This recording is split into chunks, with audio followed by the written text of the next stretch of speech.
Fala pessoal, tudo bem? Eu sou o Diogo Seixas e esse é o Papo Objetivo. Aqui trataremos de temas complexos, mas de uma forma muito mais fácil e muito mais popular para você. Comigo hoje, Luiz Augusto e Rodrigo Teixeira. Quer saber o tema? Depois da vinheta.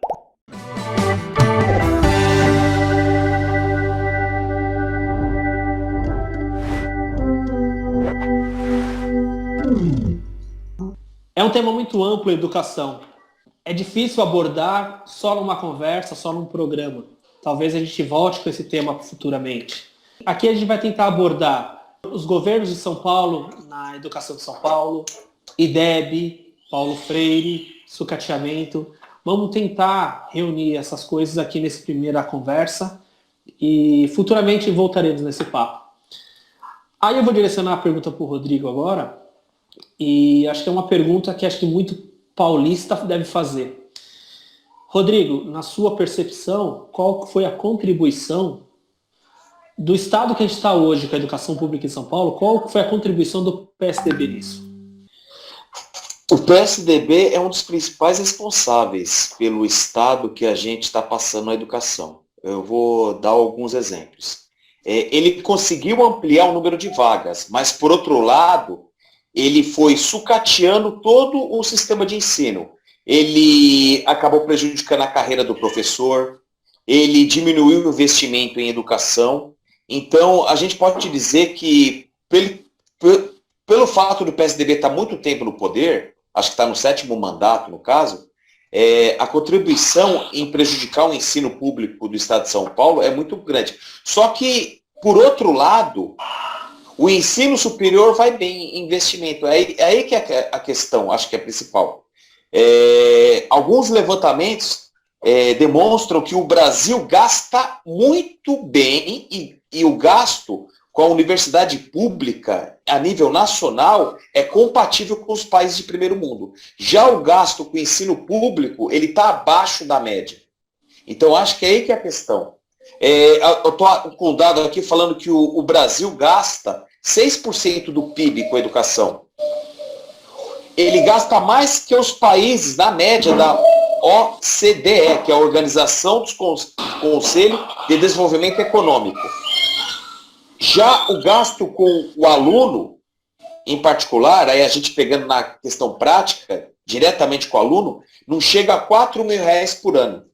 Se a gente for fazer uma conta básica, vai passar um pouquinho de R$10 por dia.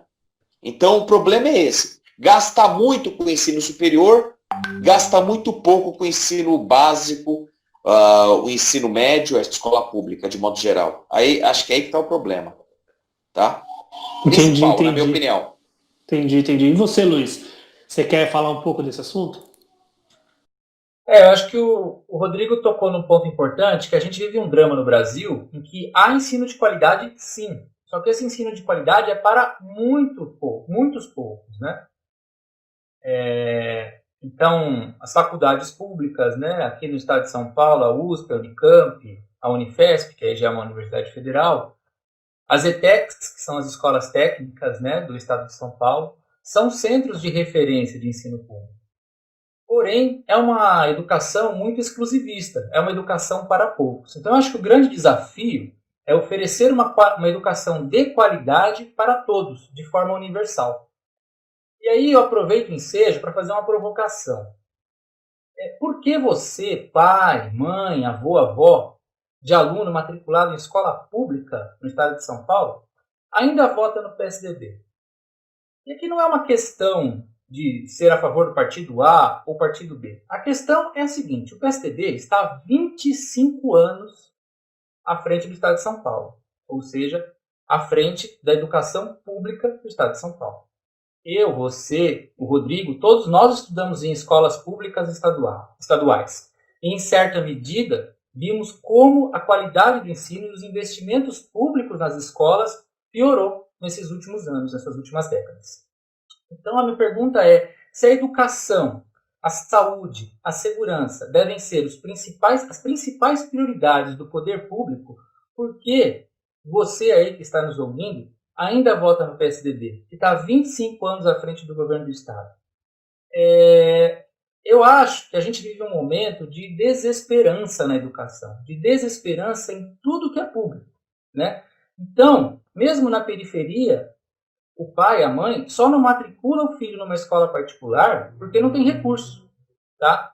Como esse pai, essa mãe, perdeu a esperança em tudo que é público, ele não acredita, ela não acredita que algum governante, né, algum gestor público seja competente o suficiente ou ousado o suficiente para fazer algo pela educação pública. E aqui talvez eu traga uma notícia, uma mensagem de esperança a essas pessoas, né?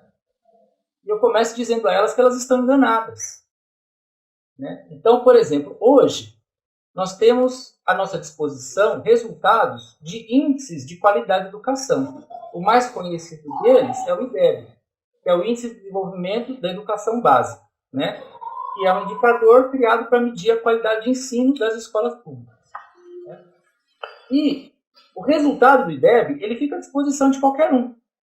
Então agora, você que está assistindo o vídeo pode pausar, acessar o link do IDEB, vai selecionar o estado onde você mora, o município, a escola, se estadual, se municipal, se situada em zona urbana, zona rural, e veja os resultados. Mas aqui, por exemplo, o que eu fiz foi acessar o IDEB aqui um pouco antes do nosso encontro.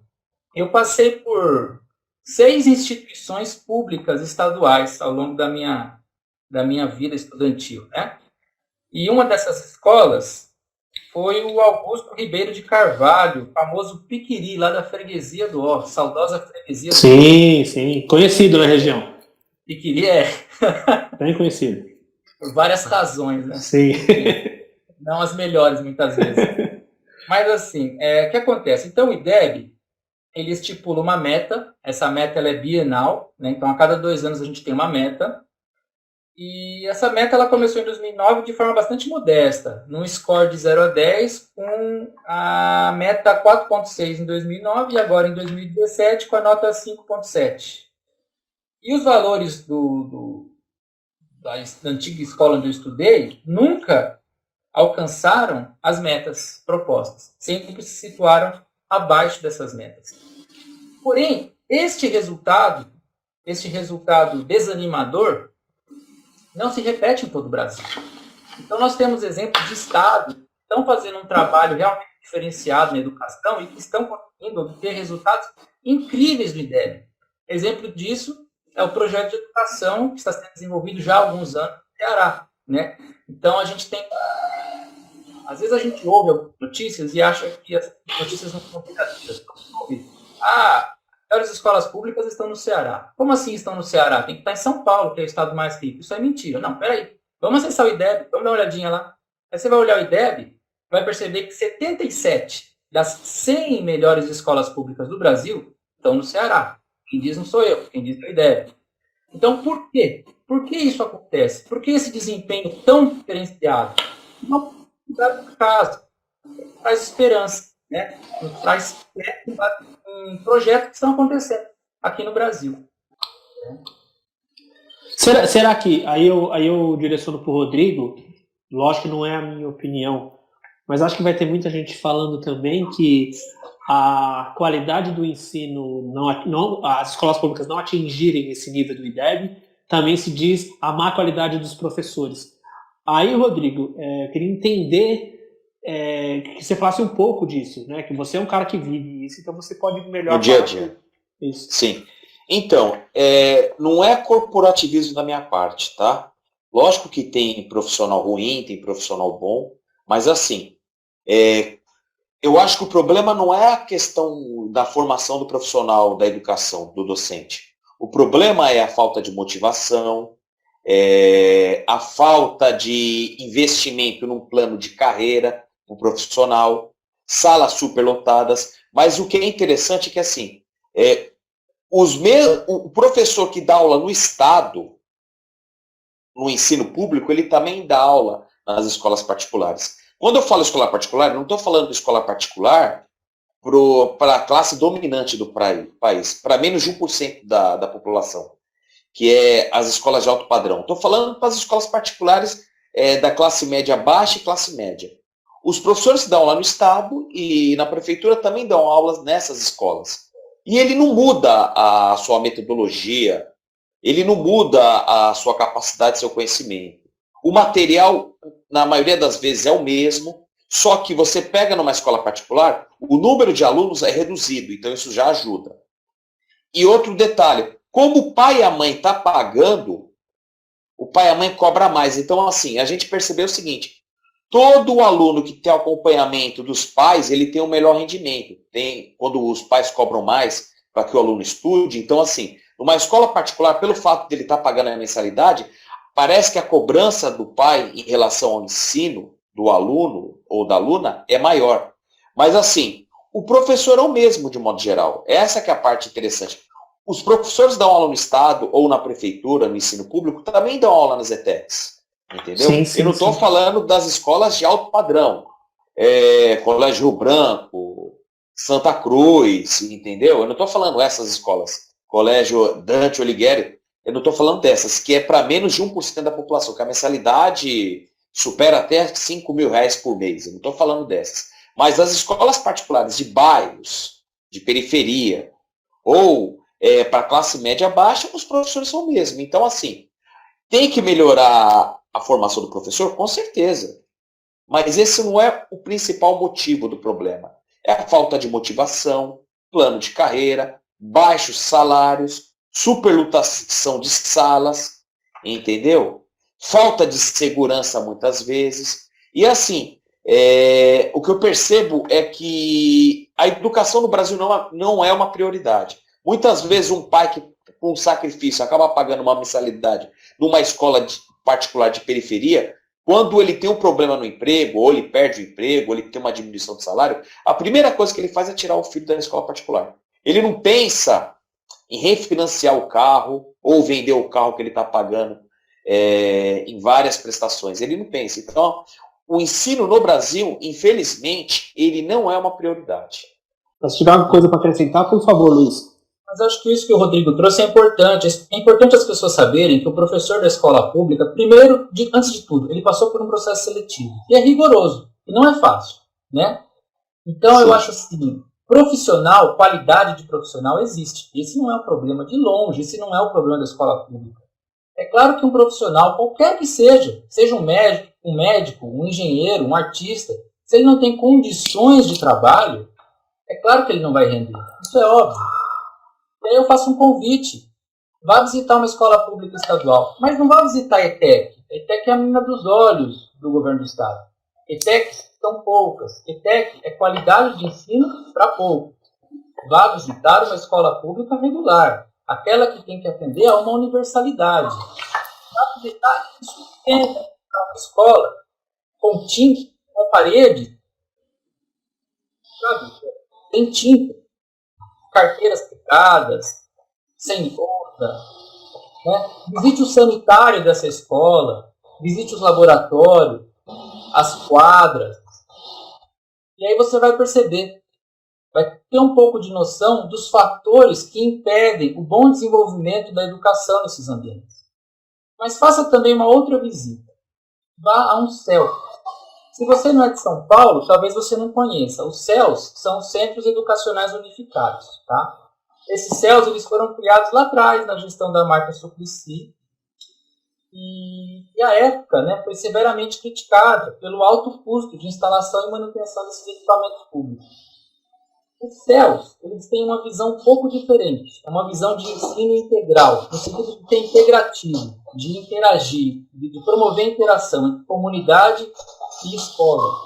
E o ensino mais universal, que não se limita aos livros, ao ensino didático em si, mas você também tem cultura, esporte, lazer, tem piscina, tem teatro, tem artes marciais, são bárbaros. E a ideia por trás dos CELs é mais fantástica ainda, porque a ideia foi de levar os CELs primeiro para a periferia e depois começar um processo de centralização dos CELs, que é o processo inverso. Geralmente, as boas políticas públicas elas estão desenvolvidas em regiões mais centralizadas, né? Os bons equipamentos públicos, né? É a diferença, por exemplo, de um vagão de metrô da linha amarela aqui de São Paulo com um trem da linha 7 da CPTM. Então, Sim. a periferia, ela é condenada a conviver, ela é condenada a odiar o que é público. Porque a escola é terrível, o transporte é terrível, o posto de saúde é terrível, e isso está errado. A gente tem que aprender a valorizar o público, a gente tem que criar uma identidade com o que é público. Nos sentimos, de certa forma, donos, porque somos, enquanto coletividade, enquanto comunidade. Mas o estado de zelo não existe por parte da administração pública com esses espaços. E isso acaba repelindo a população, né? Sim. Acho que o Rodrigo, eu conversei bastante com o Rodrigo isso há algum tempo também. O Rodrigo fala mais dessa questão de que existe um projeto para sucatear. Existe esse projeto para acontecer dessa forma, né? Não é, Rodrigo? A gente já batido esse papo, né? Porque, assim, o que chama atenção é que se a gente que tem, eu no caso eu tenho 40 anos, a cada eleição presidencial ou para o governo do estado de São Paulo, o que a gente observa? Que as promessas são as mesmas. A cada 4 anos ou a cada 2 anos, é sempre assim, a gente vai investir e vai melhorar o ensino público. E o que acontece? Continua a mesma coisa. Muitas vezes, o ensino público acaba até piorando. Infelizmente, como o Luiz acabou de falar, os índices do IDEB acabam caindo, no caso. Entendeu? A qualidade de ensino acaba piorando. Então, assim, a impressão que eu tenho é que é um projeto. Como o Brasil é um país muito rico de recursos, entendeu? Se essa população começar a tomar consciência da força que tem, do tamanho que tem, aí as coisas podem começar a mudar. Então, o sucateamento e a desvalorização da educação, na minha opinião, é um projeto. A educação no Brasil é para poucos, infelizmente. É isso que chama atenção. Quando é para poucos, funciona. Então, por exemplo, o SESI é um centro de referência, entendeu? Em educação. É para poucos. Para os funcionários que trabalham lá, que podem colocar seus filhos, entendeu? Para alunos que conseguem passar nesse vestibular e acabam acessando. Mesma coisa a ETEC. A ETEC também é para poucos também. Porque para você ingressar, ou fazer um curso técnico ou próprio regular numa ETEC, você tem que passar num vestibular, o aluno. Então você já seleciona uma parte dos alunos.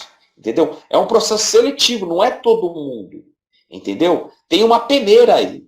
Os mais capacitados, os mais preparados, que tem a família que acaba dando suporte e um apoio, acabam conseguindo ingressar nessas escolas.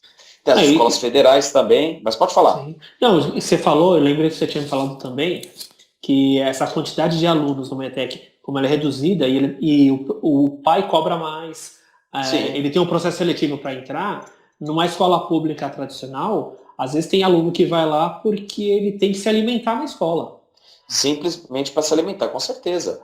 Muitas vezes a escola pública, no caso, de periferia, ela é um local de encontro social, entendeu? Porque, assim, muitas vezes o aluno ele mora numa comunidade, numa favela, num espaço de menos de 20 metros quadrados. Então, para ele descontrair um pouco, ele acaba indo para a escola. Aí ele vai mal alimentado, ele não tem uma boa estrutura familiar. Aí quando ele chega lá, ele pega um professor que está enfrentando dupla jornada ou tripla jornada. Ele trabalha em 3 escolas. Ele trabalha no estado, na prefeitura e em escola particular. Se for somar toda a carga horária dele semanal, chega a mais de 60 horas por semana. Então, assim, um profissional que trabalha essa quantidade de tempo, a qualidade do serviço dele vai piorar, não tem como, entendeu? Ele não vai ter tempo para preparar a aula, ele não vai ter tempo para corrigir, ele não vai conseguir dar atenção adequada para o aluno. E para piorar a situação, as salas, infelizmente, elas estão superlotadas. Se conseguisse reduzir o número de alunos por sala de aula de 40 para 20, já ajudava bastante. Não precisava nem aumentar o salário. A questão, assim, mesmo que aumente o salário para o dobro do que está sendo pago em São Paulo, mesmo assim, ainda a gente teria problemas. Por quê? O professor ele está desmotivado, as salas estão superlotadas, entendeu? E a família tem que participar do processo. Ela tem que entender que a educação é uma coisa que vai agregar para a vida do filho dela e para a própria sociedade. Entendeu? Então, infelizmente, a educação no Brasil, ela não é prioridade. É como Não, se entendi. fosse, os políticos em épocas de campanha eleitoral, eles usam até a palavra gasto. Não é gasto. Eu entendo a educação como investimento, mas eles falam gasto com a educação. A própria palavra já mostra que ele não está comprometido com a melhoria desse serviço que é prestado para a população. Porque Legal. uma coisa que chama atenção é que os filhos dos políticos e dos grandes empresários frequentam escolas particulares. Então, assim, se o filho dele estivesse frequentando essa escola, que tem esses vários problemas, talvez ele pensaria em investir. Mas, assim, outra coisa também é que tem a parte boa também da escola. Você chega numa escola particular de periferia, para classe média baixa, no caso, ela não oferece merenda. Na escola pública tem merenda. Por pior que seja, está oferecendo um alimento. Entendeu? Na escola particular isso não vai acontecer. Se para a criança merendar, no caso, o pai vai ter que tirar do bolso dele, vai aumentar o valor da mensalidade. Vai ser um valor a mais. Ele também vai ter que pagar pelo material didático. Muitas vezes o pai se esforça para pagar uma escola particular para o filho e o material didático ele é a parte da mensalidade. Isso não acontece na escola pública. Outro problema é que muitas vezes falta material na escola pública. Não é para todo mundo também. Entendeu? Infelizmente. Mas, mesmo assim, de modo geral, todo mundo tem acesso. Mas uma coisa que me chama atenção, como eu falei no começo, é que, por outro lado, o ensino superior público ele tem investimentos comparáveis aos países europeus ricos e aos países que mais investem em educação. No caso do ensino superior público. Então, assim, quando se trata de, para poucos, o Brasil ele é excelente. Quando é para a grande maioria, outro dado que me chama a atenção, apenas 18% das crianças de 0 a 3 anos têm vagas em creches. Uma mãe que não consegue uma vaga para o filho dela, ela não consegue trabalhar, ela não consegue investir na carreira dela profissional, porque ela tem que cuidar do filho dela. Quando o filho dela alcança 4 anos, ela consegue a vaga, se conseguir. Muitas vezes, quando ela não consegue essa vaga, ela tem que pagar do próprio bolso. Entendeu? Então, sacrifica o orçamento da família. Esse é outro dado. Então, como o investimento na universidade pública é alto, acaba faltando verba para as creches e para o ensino básico, infelizmente. Aí, em cima disso, acho que o Luiz também estava conversando de velha parte também, ele estava falando sobre isso, né? A quantidade de escolas particulares, creches particulares que vão se ampliando na periferia, né, Luiz? Exatamente. O ensino no Brasil virou um grande negócio, né? Isso muito em razão da ausência do Estado. Então, hoje, mesmo para quem mora nos bairros mais distantes de São Paulo, é comum a presença de faculdade, de escolas particulares, até mesmo de faculdades, em alguns bairros da periferia, né? Sim. Agora, isso muitas vezes em razão de quê? Insegurança, né? Aquilo, as pessoas elas estão tão desacreditadas no público e elas não têm muita razão para acreditar no público. Porque imagine só, que sonho você pode implantar, que sonho você pode alimentar em um jovem? De que forma ele pode ver a escola como um instrumento de emancipação social? Se essa escola, muitas vezes, falta refeição, não tem uma biblioteca, não tem um laboratório, é um ambiente escuro, não tem iluminação adequada, às vezes não é um ambiente arejado. De que forma esse jovem ele pode ver na escola uma maneira dele melhorar socialmente, dele ascender socialmente, dele sair daquela situação de dificuldade? É muito complicado. É muito complicado. E a gente está falando, Luiz... E nessa ausência de investimento na educação, como o Rodrigo falou, a educação de base ela deveria ser prioridade num país como o Brasil, mas não é. A educação superior pública, que detalhe, em sua maioria frequentada por alunos vindos de escolas particulares, né? Ela sim recebe os recursos.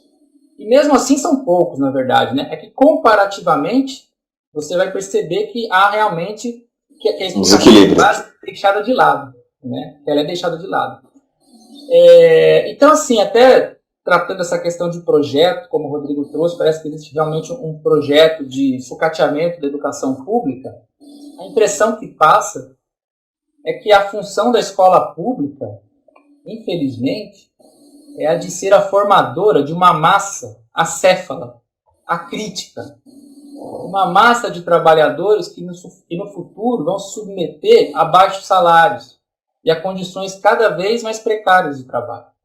Essa parece ser a função da escola pública. A função da escola pública não me parece ser hoje a de formar cidadãos. Cidadãos conscientes, cidadãos críticos, cidadãos que vão contribuir para a melhora da sua comunidade, do local onde ele veio, de jovens que poderão ser um divisor de águas na condição econômica e financeira de suas famílias.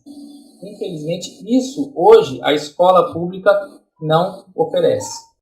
Não, e uma coisa que eu estava pensando, é lógico, eu não conheço a fundo os rincões do Brasil aí, mas a gente fala, o Rodrigo conhece bem as escolas públicas aqui, porque é professor, mas ainda tem uma estrutura. Você vai para o Nordeste, vai para outros locais que às vezes tem escola que não tem teto, que não tem saneamento básico. Então, tipo, aí como é que vai exigir daquele aluno, daquele pai? É tão precarizado as coisas que eu não vejo um futuro tão breve. Eu não sei se vocês conseguem ver que a gente em pouco tempo pode conseguir ter uma educação de qualidade. Eu não consigo ver na educação pública a qualidade em tão breve espaço. Então, Diogo, por exemplo, vamos analisar outra característica também. Muitas vezes o pai está pagando uma escola particular, essa escola da periferia, que tem uma mensalidade em torno de 300 a 500 reais, mas muitas vezes ela não tem também uma estrutura adequada. Falta uma quadra, entendeu? As salas são pequenas.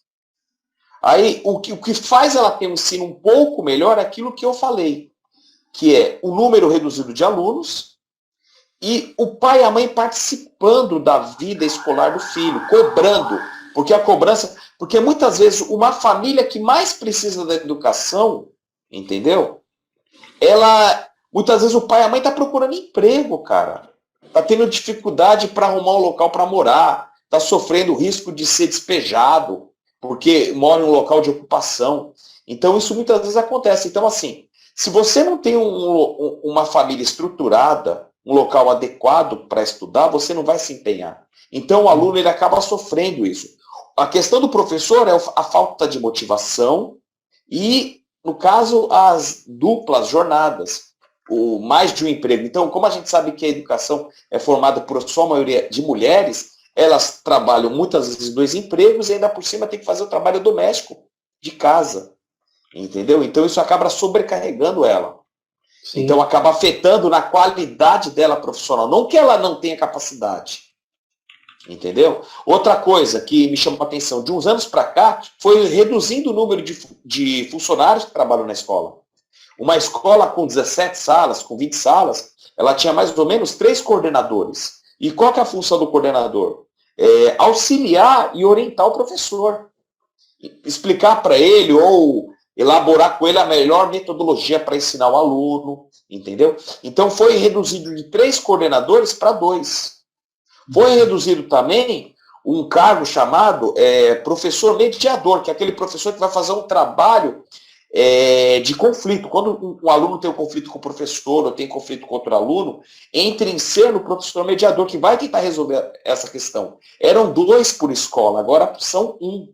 Tinha um professor auxiliar, que geralmente é de português e matemática, porque como os vestibulares cobram mais essas 2 disciplinas, então esse professor fazia uma espécie de auxílio. O professor de português e matemática identificava os alunos com mais dificuldade nesse tipo de disciplina, no caso da alfabetização, da dificuldade de ortografia, assim por diante, ou na parte da matemática, e esse aluno, ele ficava um horário a mais para estudar com esse professor. Então, esse cargo deixou de existir também, essa função no caso.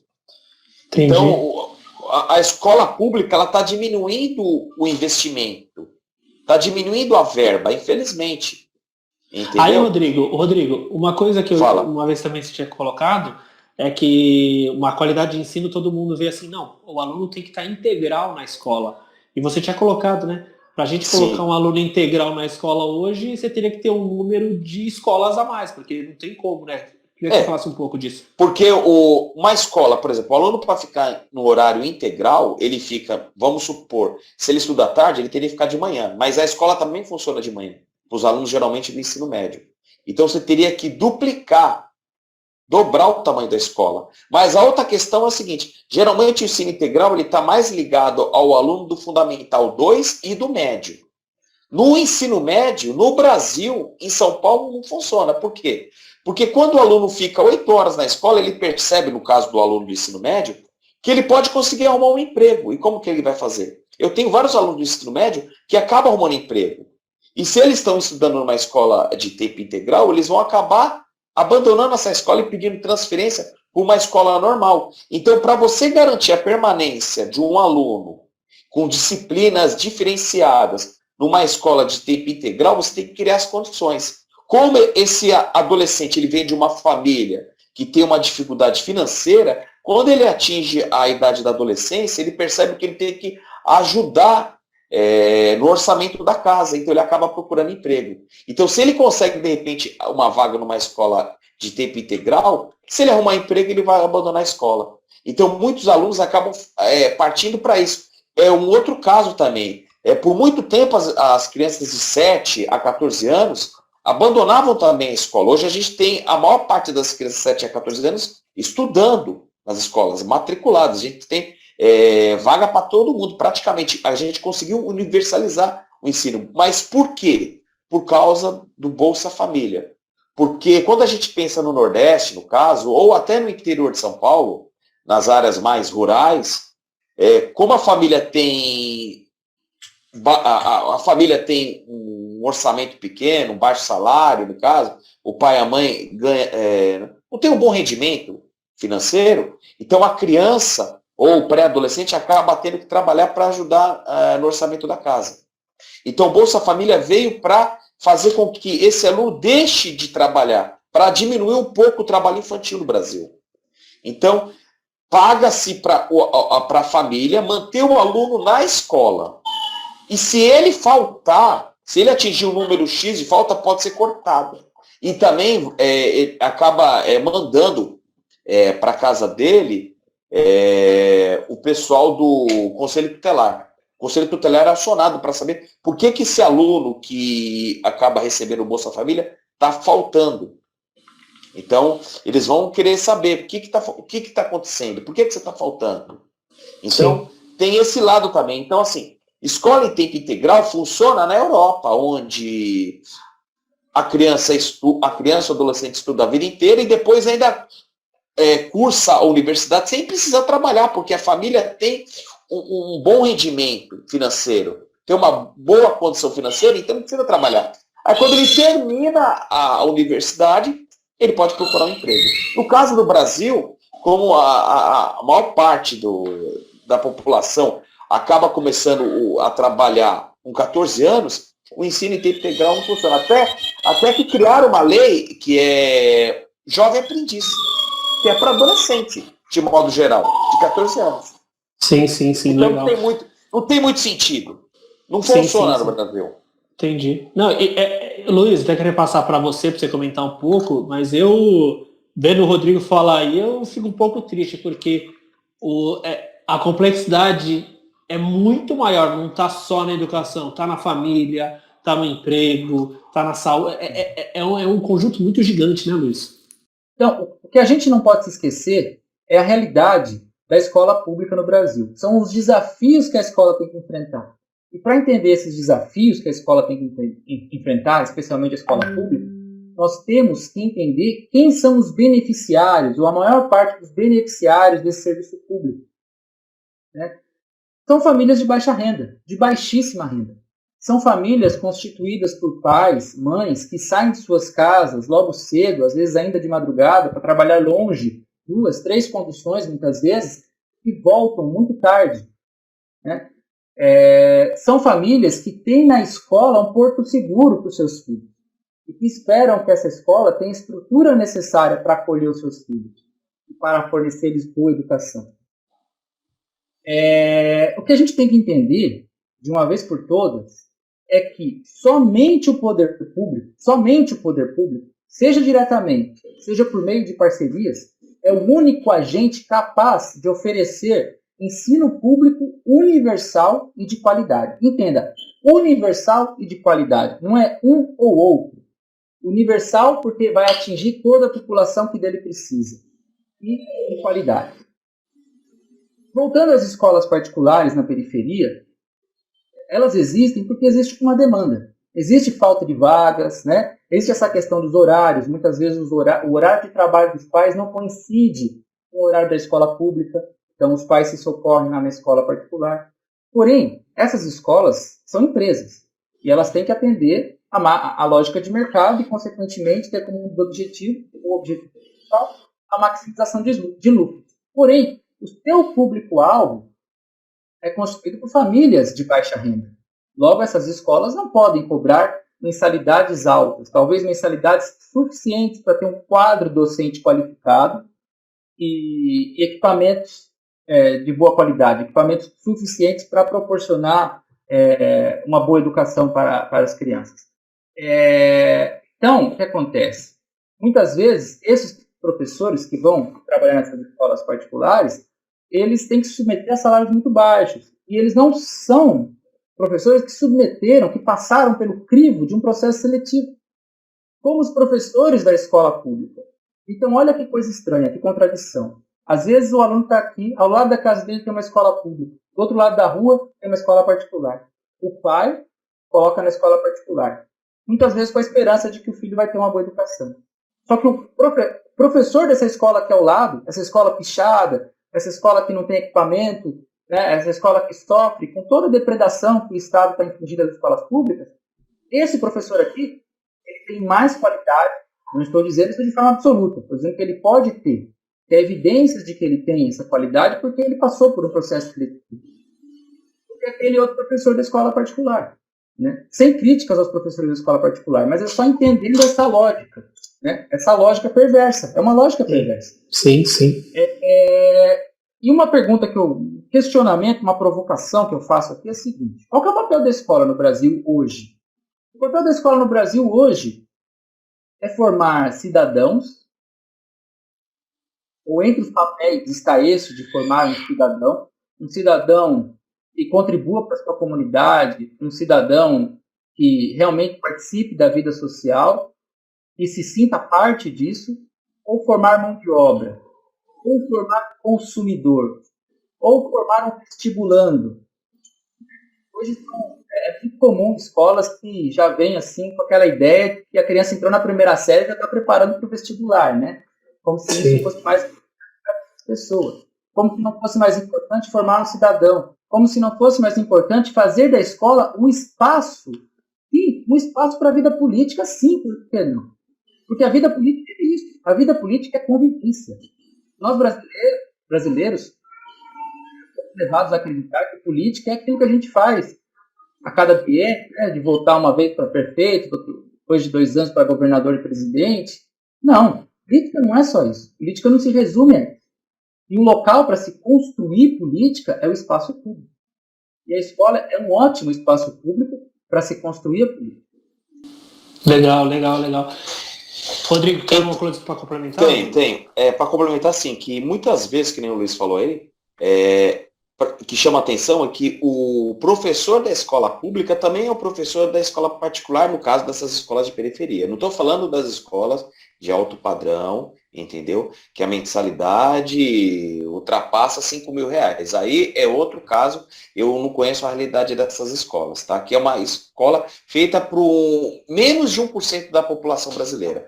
Mas, assim, de modo geral, é o mesmo profissional, que enfrenta os mesmos problemas, dupla jornada, entendeu? Salas superlotadas no caso do Estado, mas aí acaba pegando um número um pouco mais reduzido na escola particular. Mas eu vou contar até um caso que aconteceu comigo, tá? Eu trabalhei, não vou citar o nome, numa escola particular, que eu peguei aulas de História e Geografia lá, aí por algum motivo o professor de Sociologia, que também dava aula de Filosofia, saiu, e os proprietários da escola chegaram a falar para mim, ó, favor, você vai ter que se encarregar de dar 3 aulas de sociologia para o ensino médio, que é primeiro, segundo e terceiro, e 3 aulas de filosofia. Eu não tenho nem formação de sociologia, nem filosofia. Então, muitas vezes, o pai, que nem o Luiz acabou de falar, como a lógica de uma escola particular é o lucro, eles acabaram enganando os pais, no caso. E eu tive que me submeter a essa situação, porque ou era isso, ou era ser demitido, substituído por outro professor. Então, você acaba sofrendo esse tipo de assédio. Entendeu? Infelizmente. Isso não vai acontecer numa escola pública, porque o professor, para dar aula, pode até faltar o profissional, mas ele tem a formação adequada. Eu, nesse caso, não tinha, tive que me virar. E mal sabiam os pais que estavam pagando para os seus filhos estudarem nessa escola, e eles estavam tendo 2 disciplinas de um professor que não tinha essa formação. Que estava quebrando um galho, que de uma certa forma foi coagido a fazer isso.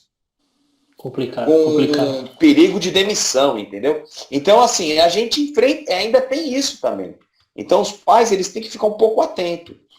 Tá? Que tem essa realidade também, como o Luiz disse, a escola particular, que a ideia dela é ganhar dinheiro. O objetivo não é formar um cidadão consciente. Infelizmente, a escola pública, de modo geral, não está cumprindo esse papel de formar ninguém consciente e muitas vezes nem um profissional qualificado.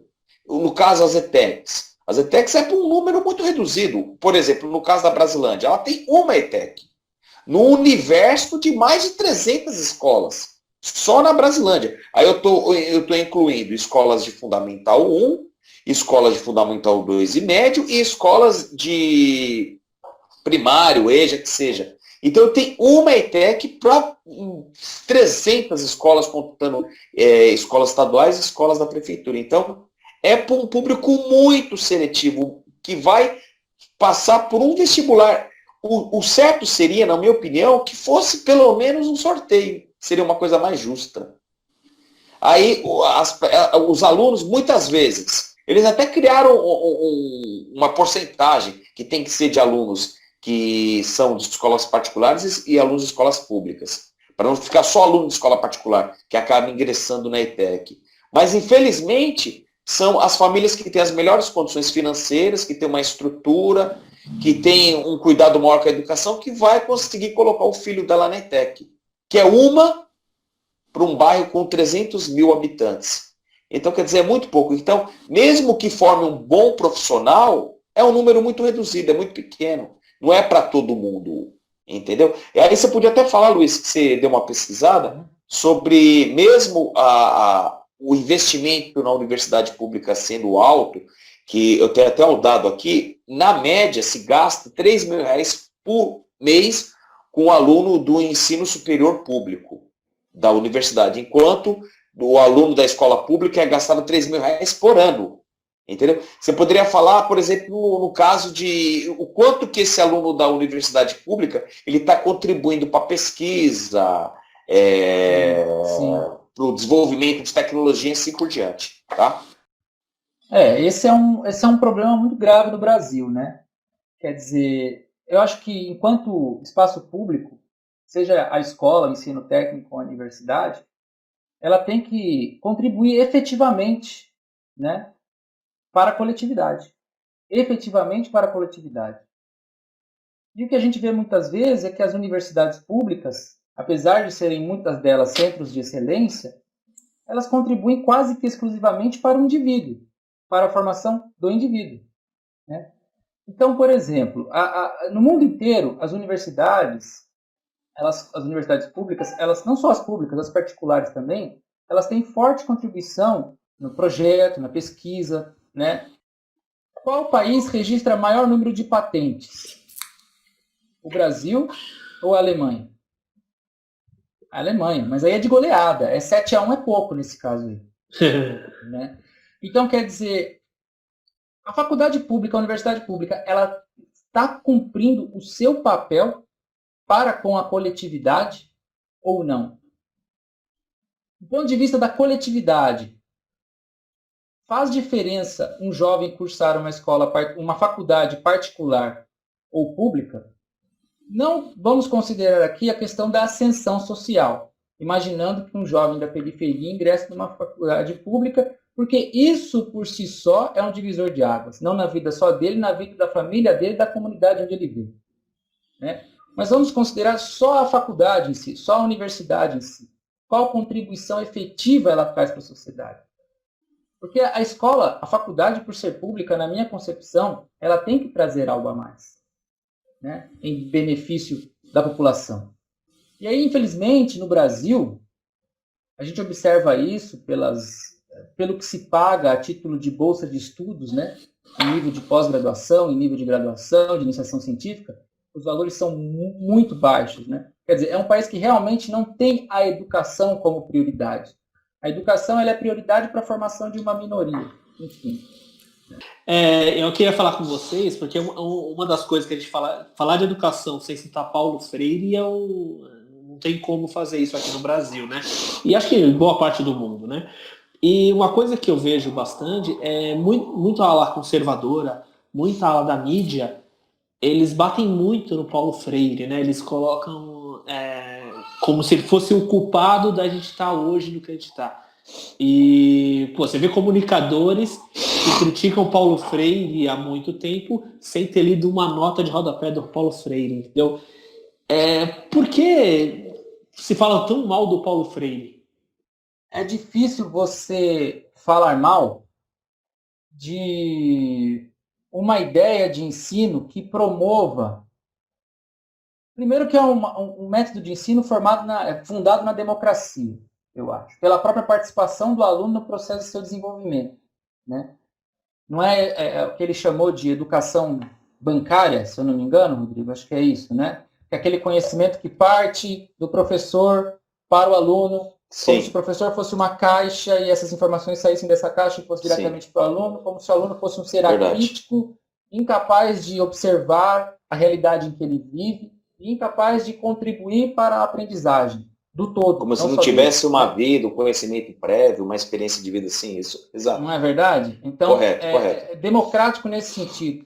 Um ideal pedagógico embasado no despertar do senso crítico, né? Na emancipação social. Quer dizer, como é possível criticar algo assim? Eu não sei. Eu acho que nesses tempos de loucura que a gente vive aqui no Brasil,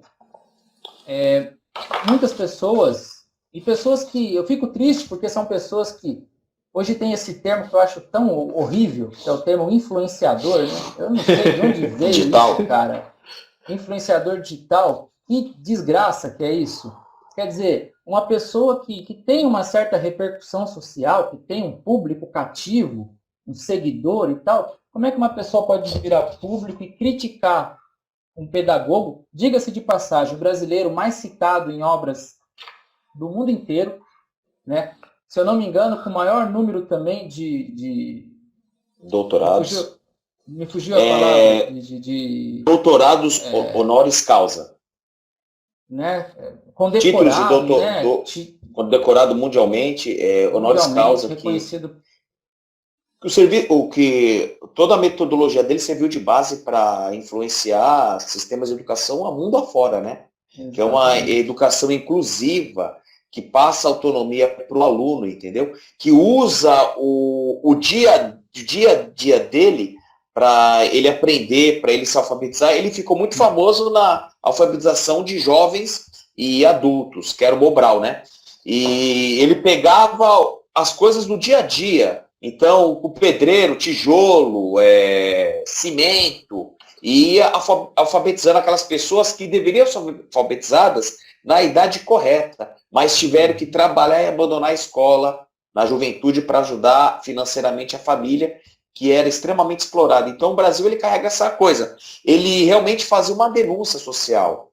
Então, outra questão que a gente está observando, e eu estou trabalhando com ensino à distância, mais da metade dos alunos não estão podendo acessar porque não tem uma internet banda larga em casa, muitas vezes não tem nem internet, não tem computador, e como é que o cara não tem celular? Como é que o cara vai estudar o ensino à distância, que eu envio o material via Word, PDF, se o cara não tem nem internet nem computador em casa? Então, infelizmente, o Brasil é um país muito desigual, não falta uma inclusão digital. Você vê, um outro desafio, mesmo que a gente quisesse transformar uma parte do ensino público em ensino à distância, não daria porque não tem estrutura. As pessoas não têm uma condição financeira para pagar esse tipo de serviço.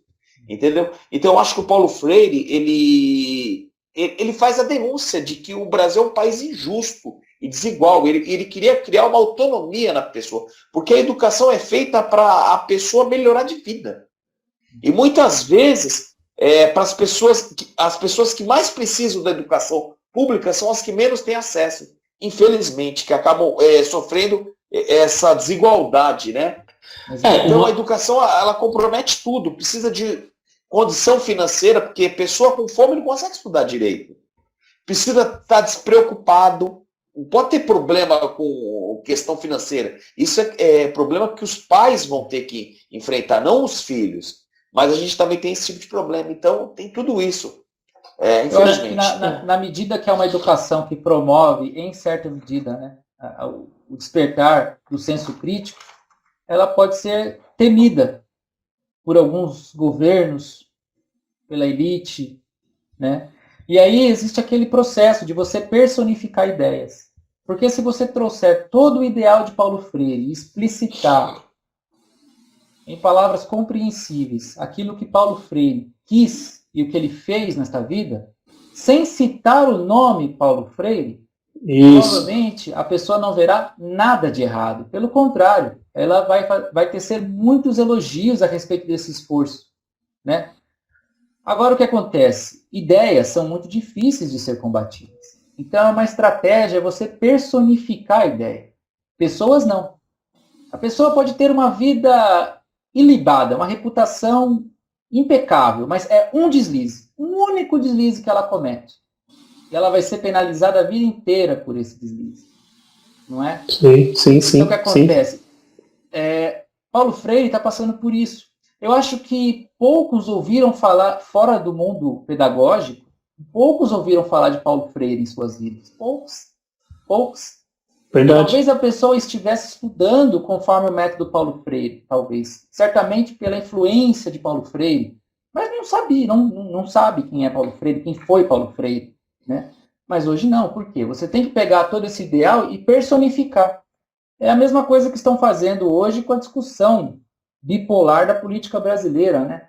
O que é esquerda, o que é direita. Não se sabe o que é esquerda, o que é direita. As pessoas não sabem, as pessoas não se esforçam para saber um pouco o que é esquerda, o que é direita, e em que medida isso vai mudar a vida delas. Elas não sabem. Elas sabem que se é esquerda, é ruim. É comunista. É comunista, é comedor de criancinha, é não sei o quê, entendeu? Então é isso. É isso. Mas por quê? Você taxa, você cria um rótulo. É interessante que você falou. E isso fica na cabeça das pessoas. Não, é interessante que você falou, porque uma vez eu estava vendo Flávio Dino, né? O governador do Maranhão. O maior salário de professor do Brasil, diga-se de passagem. Sim. E ele falou um dos estados mais pobres do Brasil. E ele lá existe um projeto de educação em curso. Sim, e ele é do PCdoB, né? Do Sim. Partido Comunista Brasileiro. Do Brasil. Uma vez do Brasil. Eu vi uma vez ele dando uma entrevista e ele falou assim: eu tenho orgulho de ser comunista. A palavra comunista é comunhão, é divisão. Tipo assim, é bonito. As pessoas atrelam a palavra comunista é uma coisa ruim, mas não sabem nem o que quer dizer a palavra comunista. Comunismo. Não tem essa noção, né? É a mesma coisa do marxismo, né? A pessoa fala Marx e já vem aquela imagem de um ser demoníaco, né? Surgindo das profundezas do inferno, aquele barbudo. Mas, cara, a pessoa não sabe o que Marx fez, ele não sabe a visão que ele teve, né?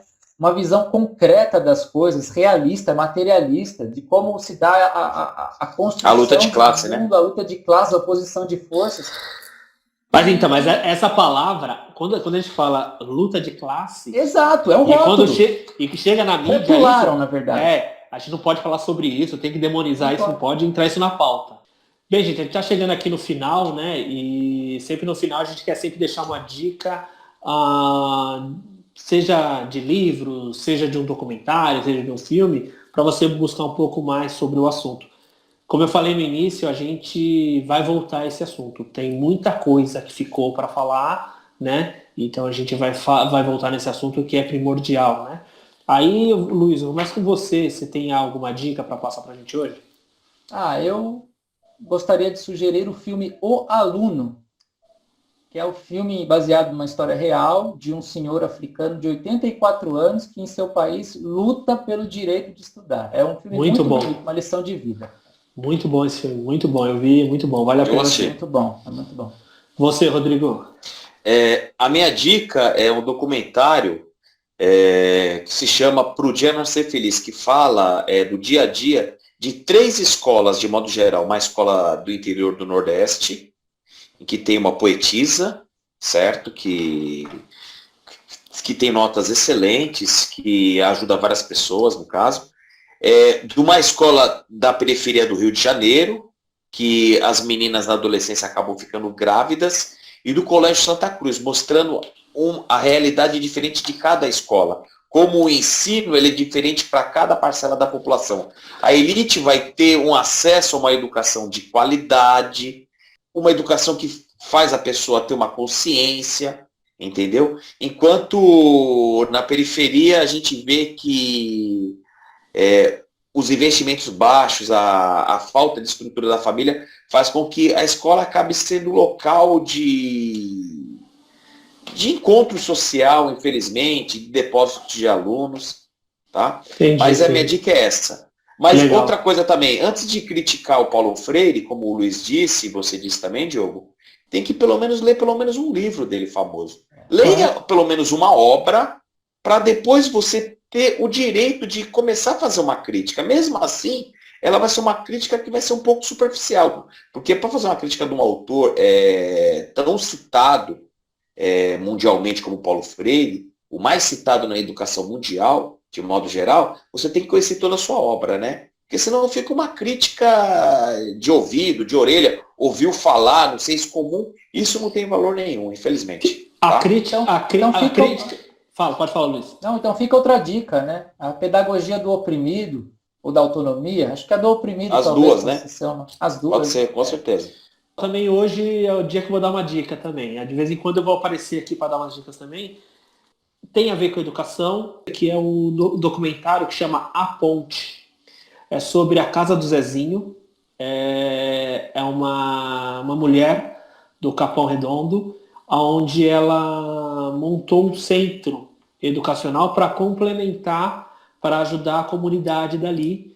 E chama A Ponte porque ela está do lado da Marginal Pinheiros, e onde é muito pobre, tem ali várias favelas, e do outro lado você tem um centro comercial de São Paulo muito forte. Então vê esse reflexo tanto da desigualdade como do esforço que ela faz para ajudar na educação em si, de formar um cidadão, que acho que é muito mais formar um cidadão do que ensinar, porque as pessoas estão lá, estudam em escolas, mas vão para lá para tentar ser um cidadão. Então vale a pena dar uma olhada nesse documentário também. Então, gente, vamos encerrar por aqui, tá? Valeu mais uma vez. Obrigado, Rodrigo. Obrigado, Luiz.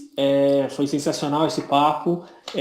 Voltaremos com mais assuntos quentes para atiçar você e para tentar trazer você um pensamento crítico e questionar mais as coisas no Brasil.